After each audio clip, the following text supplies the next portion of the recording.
La coalition béninoise pour la diversité culturelle a été créée en 2009. Nous avions, disons, été sensibles à la Convention de l'UNESCO pour la protection et la promotion de la diversité culturelle. Donc, il y a eu une quinzaine d'associations professionnelles qui étaient déjà dans la culture. Et donc, ils se sont réunis et qui ont décidé de faire cette promotion de la Convention de l'UNESCO. Et donc, dès les débuts, nous avons pris contact avec la Fédération internationale qui nous a agréés. Et à partir de là, nous avons commencé à mener premièrement des activités de sensibilisation pour que les gens, le peuple béninois tout entier, en commençant par les acteurs culturels eux-mêmes, découvrent ce nouveau concept qu'on ne connaissait pas et donc s'intéressent à cette diversité. Pour le Bénin, il faut dire que c'est un fait très intéressant et très utile parce que la diversité, quand nous en Afrique et spécifiquement en Afrique de l'Ouest, quand nous parlons de la diversité culturelle, ça a un sens. Nous n'avons pas, pour faire la diversité culturelle, nous n'avons même pas besoin de traverser les frontières. Je vous donne des exemples. Oui. Le cas du Bénin, dans un pays ou dans un tout petit pays, 112 600 km², vous avez une soixantaine de langues. Une soixantaine de langues. Quand vous prenez le domaine culinaire, vous avez plusieurs centaines de mets.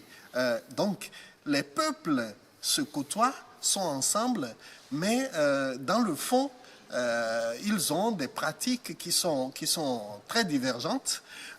Quand vous allez dans le domaine de l'habillement, au sud, c'est totalement autre chose. Au nord, c'est totalement autre chose.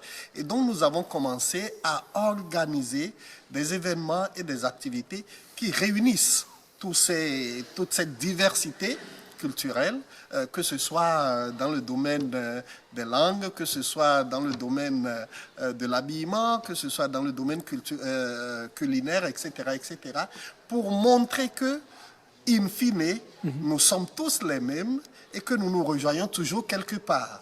Parce que la diversité culturelle doit pouvoir déboucher sur le vivre ensemble.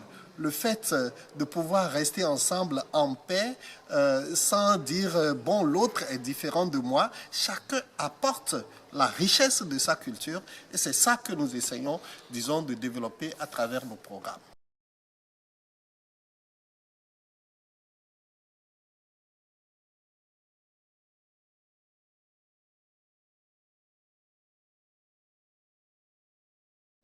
Il ne s'agit pas disons, de mettre de côté ou d'oublier une culture, fût-elle européenne ou américaine ou chinoise.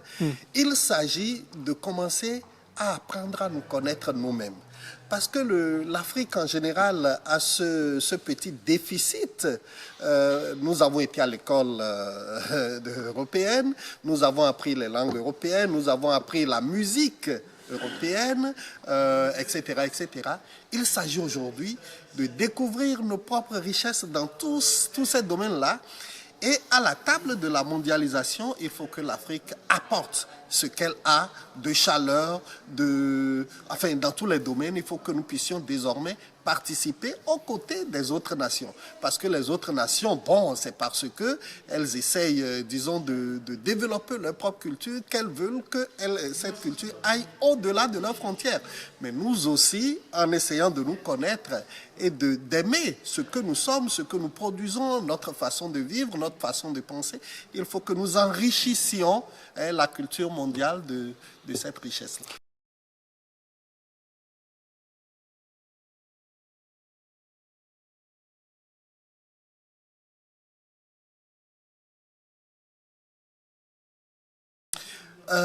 Là, malheureusement, nous allons à pas de tortue parce que le numérique n'est pas encore dans notre région la chose du monde la mieux partagée, comme on dit. Nos États font l'effort de développer, disons, un certain nombre de paramètres qui nous permettent d'être en relation avec le monde. Mais ça va avec son rythme. Bon, mais ceci dit, le numérique nous permet d'aller plus vite et d'être plus vite au contact, disons, de l'information mondiale. On dit que celui qui a l'information a la richesse.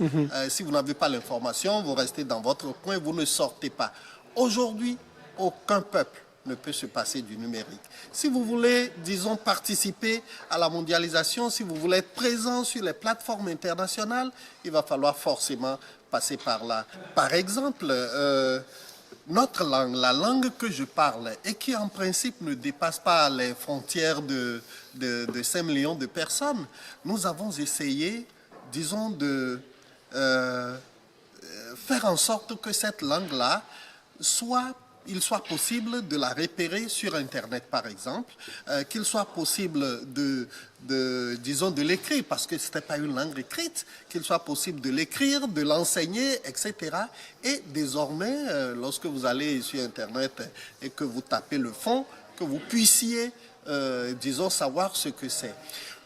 Un autre exemple, nous essayons de faire en sorte, en parlant avec les promoteurs d'entreprises, les industries, etc., faire en sorte que, par exemple, sur les emballages de leurs produits, lorsque on écrit le nom ou une indication en français, qu'on puisse mettre la traduction en fond, par exemple. Et ça permet aussi à nous, fonds, de participer, même si je n'ai pas été à l'école, même si je ne parle pas français, de savoir ce que c'est que ce produit-là. Et ça intéresse aussi les autres qui se disent, ben voilà, le français, mais ça, en fond, ça dit quoi? Et donc, on internationalise le fonds en prenant ces quelques petites initiatives.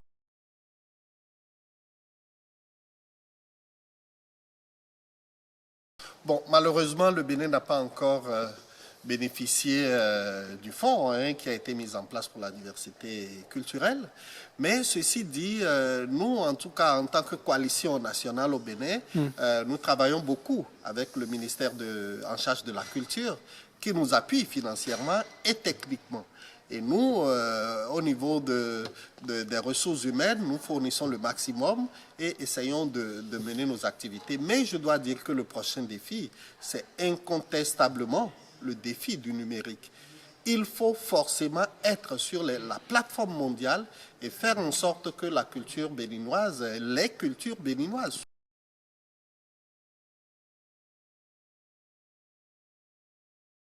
la première piste, c'est d'abord les partenariats.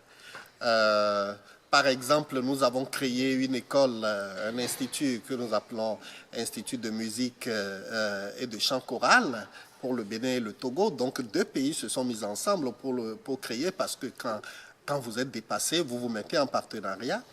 Et cet institut s'est mis en partenariat avec l'Université de Toulouse pour que des professeurs de là-bas, évidemment, viennent nous donner des cours, mais pour que nous aussi, nous allions à Toulouse, nous allions au Togo, nous allions au Gabon dans ce partenariat pour enseigner la percussion traditionnelle béninoise, pour montrer quelques instruments, etc. Donc c'est dans ce partenariat que nous pensons œuvrer pour faire en sorte que le défi du numérique et de la présence sur la plateforme mondiale soit un défi gagné.